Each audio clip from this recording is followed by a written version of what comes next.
Okay, let's do some graphing. On problem number 4,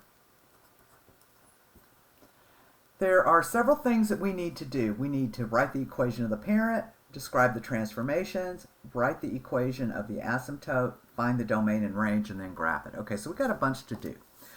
Okay, so the first one is, for A, we have f of x is equal to 3 to the x minus 4. Okay. Now, the parent function is the simplest function that, before we do any transformations, what is going on. So, and I need a pencil for this because I always draw the parent function in. Okay, so for part 1, the parent function is y equals 3 to the x. Okay. Now for part 2, what are the transformations? Well, the minus 4 at the end, oh, my pen is leaking, is tells us that it's been shifted down 4 units. Okay. All right, so here's the way I do it. From at this point, I am going to go ahead and find the 3 points I need for my parent function. It leaked all over me, yuck. Okay, so if I start with x and 3 to the x, the only values I care about are -1, 0, and 1. I care about all of them. And 3 to the -1 is 1 over 3. Anything to the 0 power is 1, and anything to the first power is itself. So this is the parent function. This is where I'm going to start. So I'm going to plot -1, 1/3, 0, 1, and 1, 3. And this is my parent function. Okay. Now, to graph my actual function, I'm going to take this, every point here, and move it down 4 units. So move it down 1, 2, 3, 4. 1, 2, 3, 4. 1, 2, 3, 4. Okay. Now, it also means we know that the exponential function, any positive number to a power, is always going to be a non-negative number. So I've got an asymptote here. That moves down 4 units as well. And then to graph the function, I just connect my dots. So for part 3, the equation of the asymptote is y equals -4.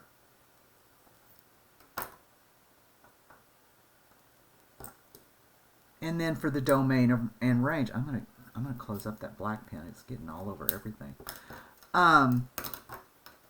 Then for the domain and range, well, the domain is all real numbers,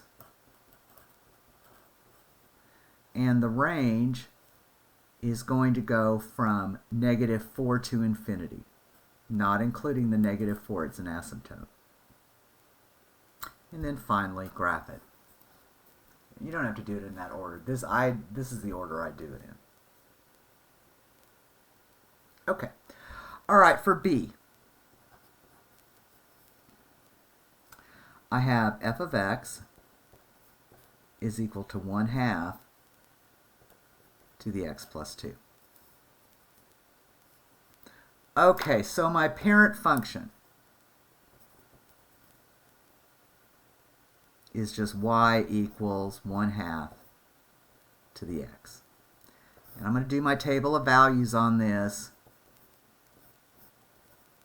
-1, 0, 1. Well, 1/2 to the -1 is its reciprocal, so that's 2. Anything to the 0 power is 1. Anything to the first power is itself. Okay. So I have the points -1, 2, 1, 1, 0, 1, and 1, 1/2. Now I also know here that this function has an asymptote at y equals 0. Okay, so, and this is the shape of my graph. Okay, so what are my transformations? All right, Well, adding 2 to the x means that I shift to the left 2 units. So I'm going to take each of these points and move them to the left 2 units. And then I will connect my dots, remembering my asymptote, and there's my function.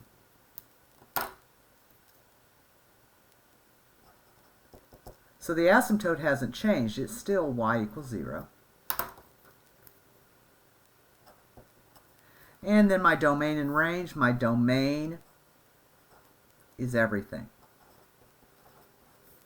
And my range, if I take 1/2 to any power, it's always going to be greater than 0. We didn't do a vertical shift, so it remained the same. Okay, for C, I have f of x is equal to negative, or the opposite of 2 to the x plus 1 plus 5. Okay, so the parent function on here is I get rid of the negative, the plus 1, the plus 5 is just y equals 2 to the x.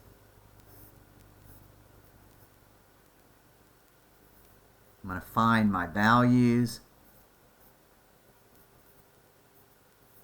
Again, 2 to the negative 1 is 1/2, anything to the 0 is 1, anything to the first is itself.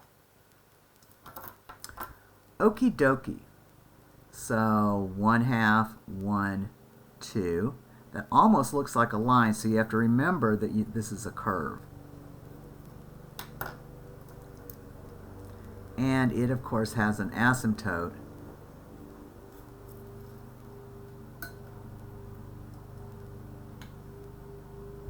at y equals 0.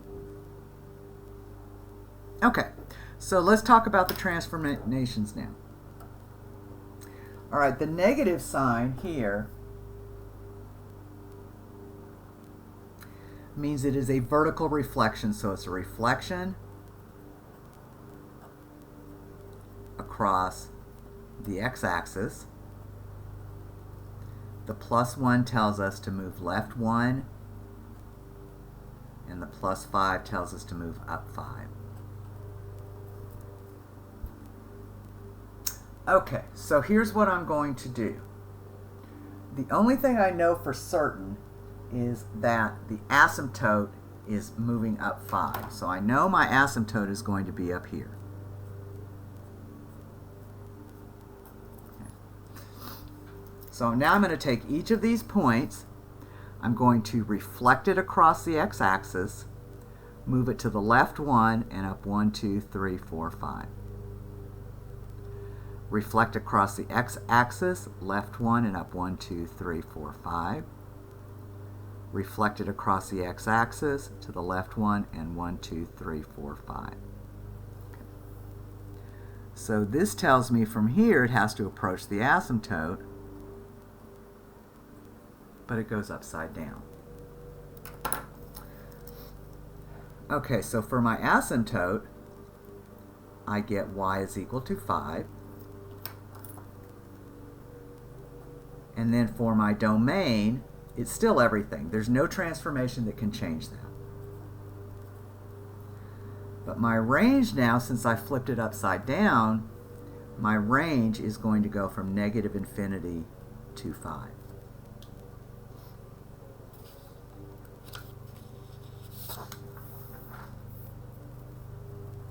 Okay, for D, I have f of x is equal to 4 to the negative x minus 2. Okay, now there are a couple ways to look at this, but I would prefer just to do it with the transformations. Okay, so the parent function is y equals 4 to the x. So again, I'm going to do my table. X and 4 to the x. Negative 1, 0, 1, 1/4, 1, 4. Okay, that's, the more you do it, the more that just becomes second nature. All right, so negative 1 is 1/4. 0 is 1. 1 is 4. So they all have the same shape. It's just, depending on the base, is the steepness of it.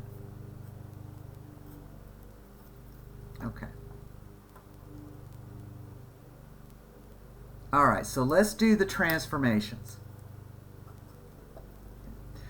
The negative with the x is a horizontal reflection.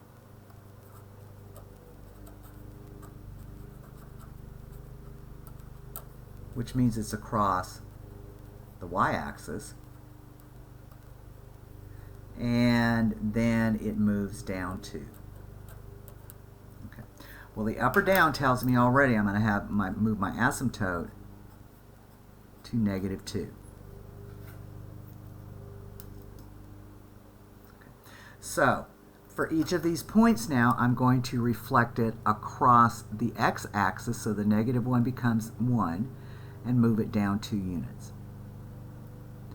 This stays the same, but I just move it down 2 units. The positive 1 becomes negative 1 and move it down 2 units. It approaches the asymptote and goes on forever and ever. Okay, so the equation of the asymptote is y equals negative 2. The domain is still negative infinity to infinity, but now the asymptote has been moved down, so the range goes from negative 2 to infinity.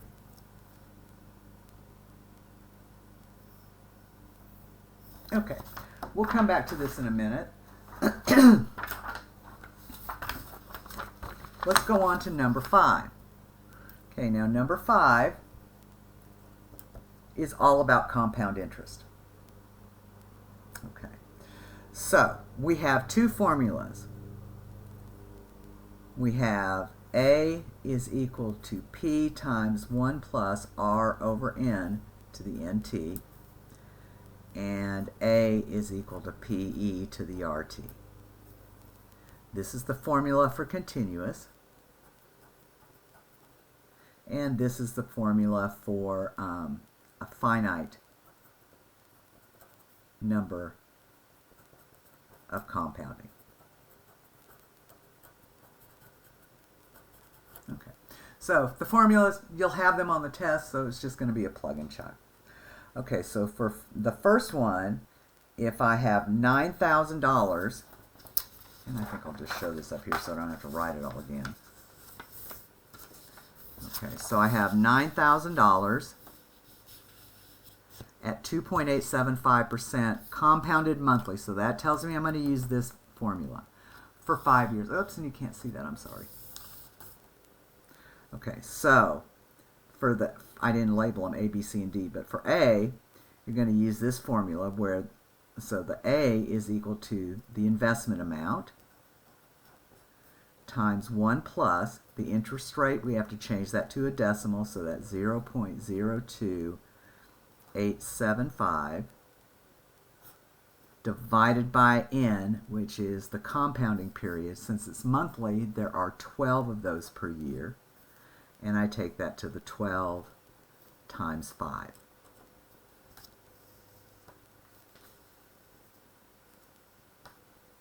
Okay, and I have no idea what the answer is. So let me look it up.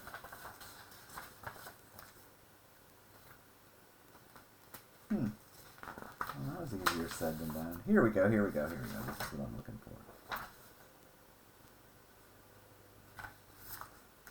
for. Okay, sorry. So that's 10,389.57. Okay, for B,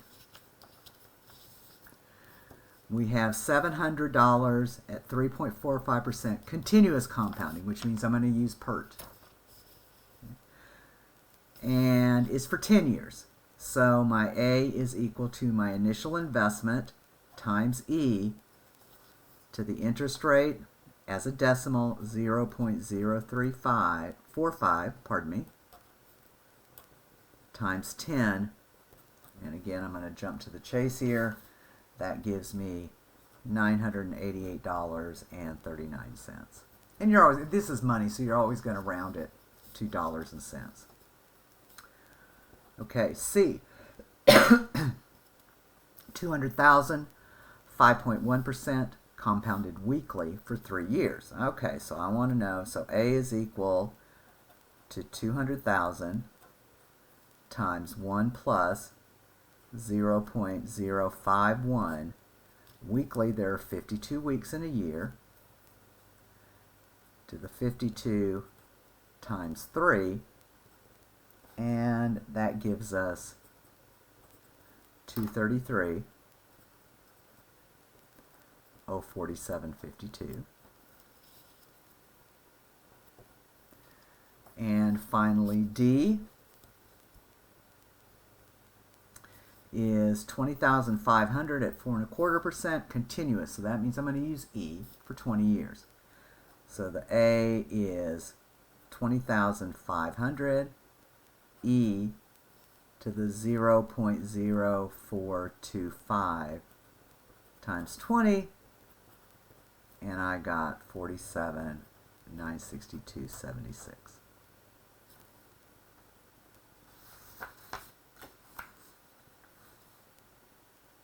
Okay. All right, so the next ones, I'm not going to take any time to rewrite these. So, write each equation in logarithmic form. The thing I want you to remember here is that if b to the x equals y, that is the equivalent of log base b of y is equal to x. The logarithm should equal the exponent. And we did the little thing with the around the world.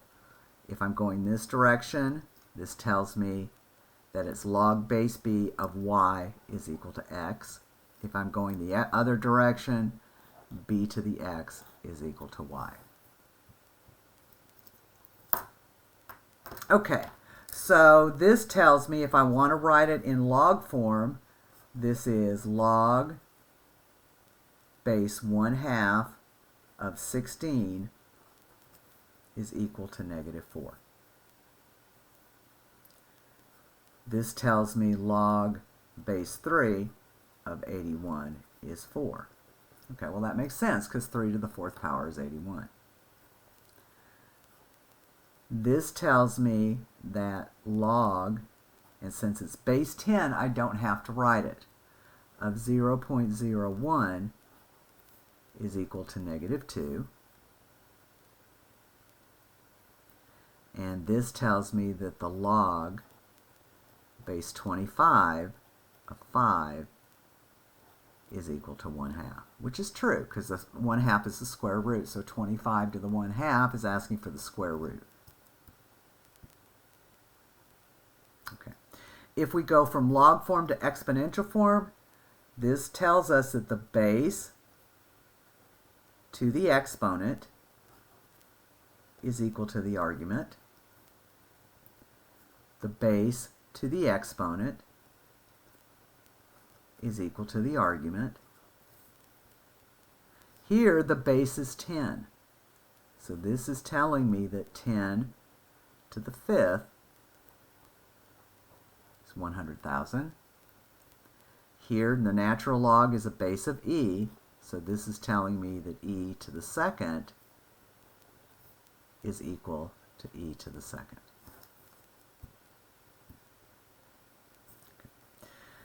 This section here goes back to the basic log properties, and that is log of any base of itself is equal to 1. The log of any base of 1 is 0. The log of any base of b to some exponent is equal to the exponent. And then the inverse of that is b to the log base b of x is equal to x. Okay, so the natural log of e, the base matches the argument, so this is equal to 1. This is the same thing as saying log, the base is 10 of 10 to the 2nd, so that's 2. This falls under the log base b of b is 1. Log base 8 of 1 is log base b of b is 0. Now the other way you can always think about this if you don't remember the rules, b to what power is 1? 7 to what power is 7? 10 to what power is 100? E to what power is e? Okay. All right, so 9 to what power is 3? Well, I can write this as log base 9 of 9 to the 1/2, so that's 1/2 because 3 is the square root of 9. Log base 6 of 6 to the 10th is asking me 6 to what exponent is 6 to the 10th, and of course it's 10, but that follows under this rule. And 10 to the log of 4 is the same thing as 10 to the log base 10 of 4, so this just equals 4. Okay, I'm going to stop here before this video gets too long.